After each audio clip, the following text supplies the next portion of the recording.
attorney for finances is a legal document, and it's been part of our law for many, many years. There have been some upgrades to it in the last 20 or 30 years that are quite significant. For example, traditionally a power of attorney could be created giving someone the authority to carry out specific purposes or projects on behalf of the person who granted the power of attorney. And that gave the person that had the power the authority to carry out those duties with the same legal effect as if the person who gave the power of attorney was doing it personally. The problem with the original powers of attorney concept is that they no longer had any authority if the person who gave them died or if the person who gave them became incapacitated. In the past few years, we have changed powers of attorney to provide for what we call durable powers of attorney.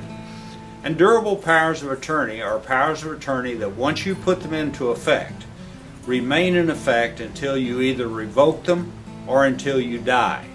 Death will always revoke a power of attorney. So a power of attorney is not a good device to use when you're trying to take care of things that might arise after death.